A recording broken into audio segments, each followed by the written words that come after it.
Thea Laurie is going to talk to us today about Alzheimer's Scotland. She's on the board, she's a trustee. She's going to talk us through all the exciting developments that are going on there, and then giving us a kind of indication of the 5 traits that we would need if we wanted to become fundraisers for Alzheimer's or anybody else. Because she has been a fundraiser since she was 12, she was telling me. Thea, tell me a wee bit about you. Well, I'm a granny, and I enjoy being a granny, part of a sandwich generation where I found myself stopping working in order to look after my mother who had dementia. And it became impossible to work and to look after somebody 24/7. It was a big decision to make because it had a huge impact on my income, obviously. It also impacts on your pension when you stop working to care for someone. A carer's allowance is a really shabby amount of money when you consider what a carer actually does. So I'm a carer. I've always been a carer, I think. I've always been involved with that side of things. I was a teacher. I was in special ed. I loved my job in special ed, working in schools for children who had all sorts of emotional, social, behavioural difficulties. So that's where I come from. That's my background, and I enjoyed my career very much. And it was a very sad day when I realised I probably wouldn't be going back to teach because of the commitment I'd made to be a carer for my mother. And what happened to your mum? Well, she was diagnosed, she was a very clever lady, and she was diagnosed with dementia. Strangely, she kept on playing bridge and could count all the cards playing bridge. Amazing. Just as with, dementia, people always remember songs. It's all embedded, and she remembered all the words of every song that she loved.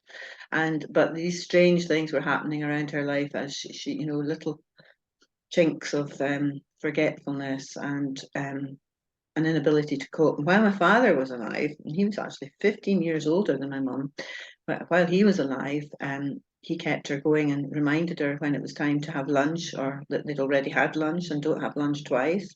However, when he died, things really went downhill very fast because he wasn't there to prompt her. So my sister and I became involved. I was doing a 2 or 3 times a week driving through to the west coast from the east coast, a journey of over 90 miles twice or 3 times a week. And my sister, who lives on the islands, she's in Mull, she was coming down as often as she could to try and support her mum at home, but it obviously was a lost cause.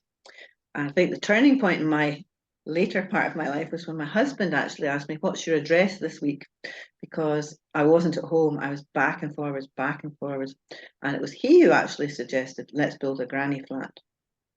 So mum moved into a granny flat, and we thought, oh, we'll cope. We're very competent. We're very capable. However, it didn't turn out to be a very easy journey. So that's when I had to give up work, because I realised, although I was going out work at that point to have a rest from looking after her, it's, you can't be a classroom teacher and say, I'm sorry, I have to go. My mum's got a special appointment today, or we can't find where my mum is. She's disappeared on a bus somewhere. She's maybe in Aberdeen or Glasgow or wherever. Yes, the worst thing the Scottish government ever did, I think, was give my mum a bus pass that was free. If they'd even charged her £1, it might have didn't think that when they were giving him. disappear and come back, usually with 5 haddock or 4 haddock in her handbag, which she'd buy when she got off the bus at the West End. And she used to go into the fish shop and buy haddock, which went on a journey with her all day, sometimes to Portobello Beach, sometimes to Perth, just wherever the bus at the bus station would take her. And we had to worry about where she was and what she was doing. And I always pitied the person who was sitting beside her on the bus on the way back, because these fish were well travelled by the time they got home. How long did you take care of her? It was 4 very long years, at the end of which, you just thought, we can't do this anymore. We had very little help, very little support.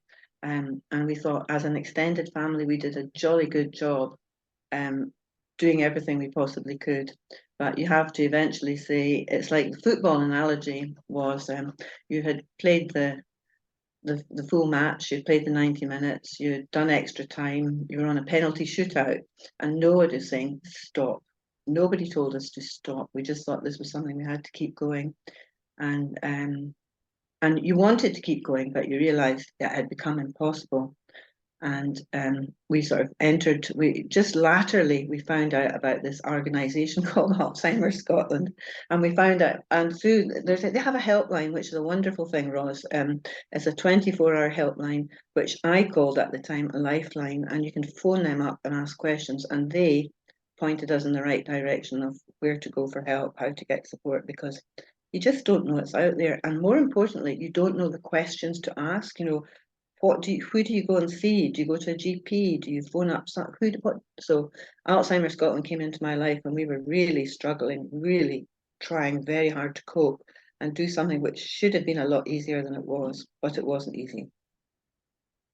So they help you get carers to try and supplement the support? Well, initially we had a carer coming in to give my mother, she was on one of the earliest medicines for, trying to slow down the progress of Alzheimer's or dementia.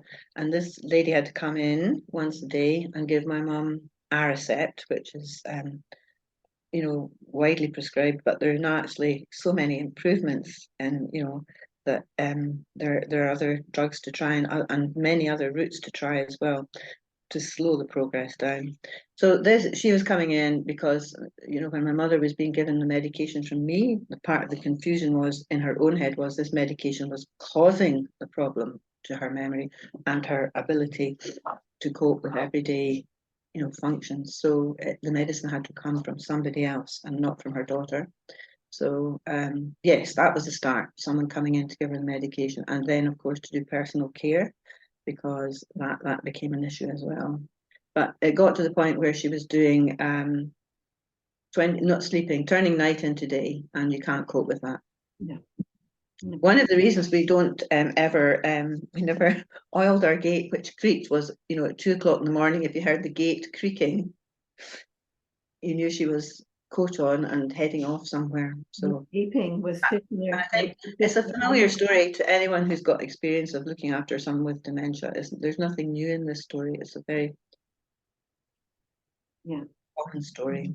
So, and that's the point where the person who's trying their best to look after their loved one has to say, I give in.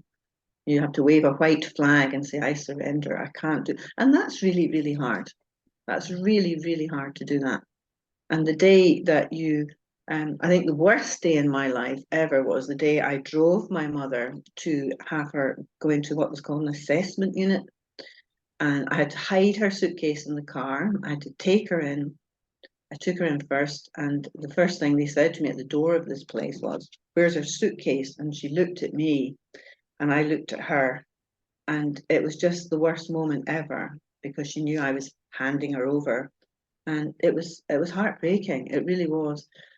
So by the time I'd gone to get this suitcase and hand it into this assessment unit, she was being sectioned under the Mental Health Act. And that was really tough. Oh. And you leave the building and you're saying, what do I do now? And in fact, accidentally, I bumped into the consultant who had covered. I said, what do I do now? And he said, you do nothing. And that also was, an absolute, almost like a slap in the face. It was because for the last 4 years, 6 years, in fact, 2 years when she had been in her own house, you had constantly, you couldn't go out at night. You had to rush home early because you needed babysitters. So it was quite a journey, quite a hard time. So very understandable why that galvanized you to support Alzheimer's Scotland and become a trustee on the board. So tell us a bit now what's happening, because I listened to you the other night. You were driving me in the car and telling me you were so excited, and so was I. Well, you've got that ability, of course, to excite everybody to a cause. We'll talk more about that later. You absolutely do. And so tell us about what's happening just now with Alzheimer's Scotland and the developments. Well, I have to say I'm a big fan of Alzheimer Scotland, and I think because they do work that nobody else is doing in Scotland, and in fact, very cutting edge work going on, and policy, leading experts across the globe in what Alzheimer Scotland are doing, are achieving. And we had our conference recently, and there were two marvelous speakers, particularly at the conference, absolutely wonderful women who were speaking about this new development, which is looking very closely at Scottish women's brain health and globally. And women's brain health is, of course, sadly neglected.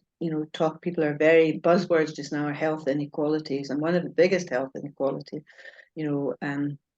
is regarding women's health, women who are not considered when research is being done. A lot of women, they don't use for research sampling because there's a problem. They might be pregnant, so you couldn't possibly test drugs on women that might be pregnant. But that aside, dementia is something that affects more people in Scotland than is the greatest cause of death of women in Scotland. Dementia is more likely to affect women. There's all sorts of statistics I can throw at you, like 70% of women in care homes more than men, and these women will have dementia. You're more likely to die. It's 25% of women die of dementia or Alzheimer's disease recorded on their death certificate, and they can't ignore that.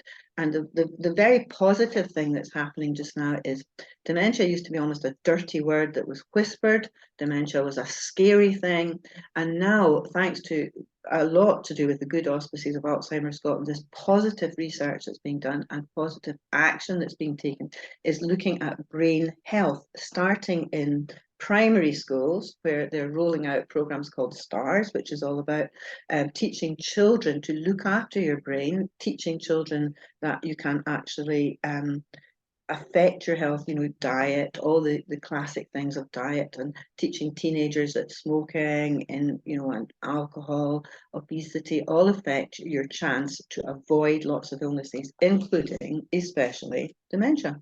So the work that's being done there is really very straightforward, very simple, but it's this positive thing of talking about brain health rather than dementia. Brain health research, clinics, asking people to come and be involved in it, and not to be scared of this as a disease that you're going to face, and a whole new approach. I think the staggering figures that you can talk about, the one that shocked everyone most was the fact that women actually will have more brain injuries than men. And if immediately people think, oh, a brain injury, a sporting injury, men get that, it's rugby, it's football. But with women, sit back in your chair, the cause of this is from domestic violence.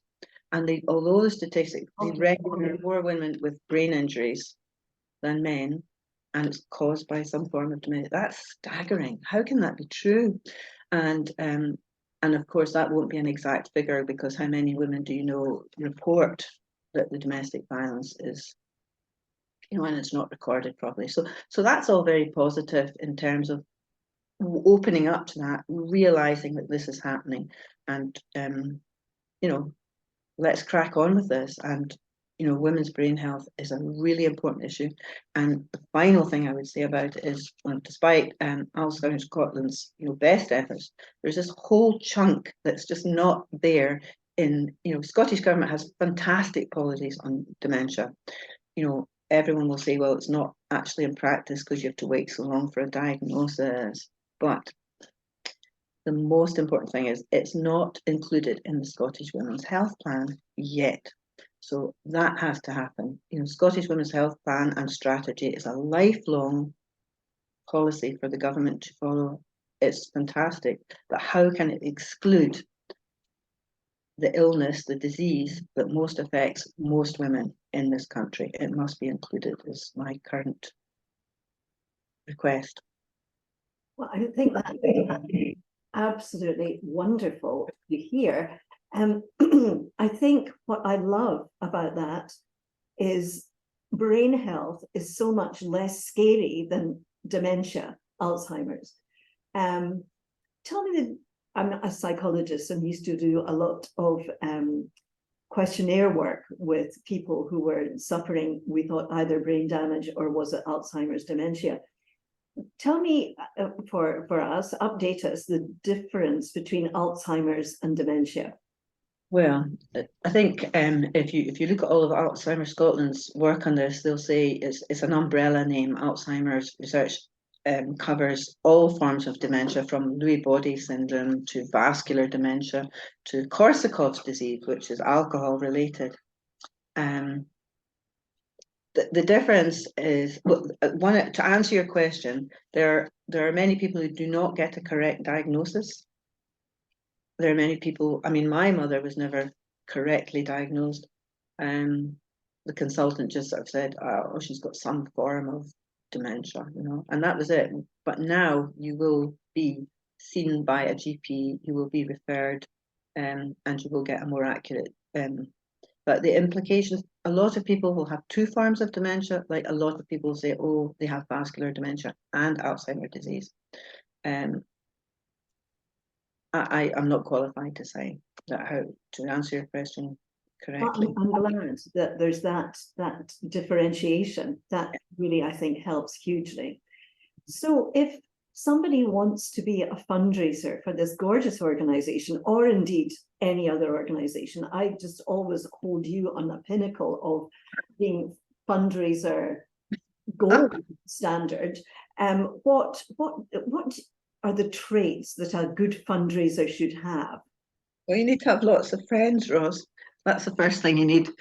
Lots of friends who you bludgeon into saying, you must do this, you'll love doing this, you'll really enjoy doing this. Why don't you get involved with this? I think you must also, you approach people who have an interest themselves in what you're talking about. And I think Alzheimer's is a really difficult, easy one, because who doesn't know someone that has dementia, whether it's their next door neighbour or their granny, or in fact, somebody that their colleagues at work, because early onset dementia is another area that Alzheimer Scotland are very much involved with, and looking at how people can stay at work who have a diagnosis of dementia. So you need to tap into people that are interested in your subject, and actually to realise that fundraising can be a lot of fun. I mean, I've had some of the best fun in my life organising some of the events with very good friends and people who became very good friends from shared interest in what we're doing. So I would say, to be a fundraiser, you need friends, or you need to be completely mad and you want to do things like abseiling off buildings. I mean, it's unbelievable the money that Alzheimer Scotland raises through people putting themselves out to do the kilt walk, to do, running, athletes just tapping on their neighbours and saying, I'm going to do this marathon, but I'm going to do it for this charity. All sorts of things like that. So to be a fundraiser, you have to have a sense of humour, you have to be determined, resilient, because people will say, no, I'm not interested in that. No, I'm not going to support that. And just to be able to take that in your stride and not take it personally. So I love that. You meet loads of friends, but you actually make more friends as absolutely. Have people tap into that interest, and you're right, who doesn't have somebody close to them that's had dementia and died, or is surviving, because that these drugs are getting better and people they have a longevity. I love that. You need to be mad, have fun, resilient. I think these are an amazing thing. And I've just thought now, because I need to get my Christmas cards done, I am going to get Alzheimer's Scotland Christmas cards. Well, that's very kind of you indeed. You've inspired me already. Thank you very much. Thank you.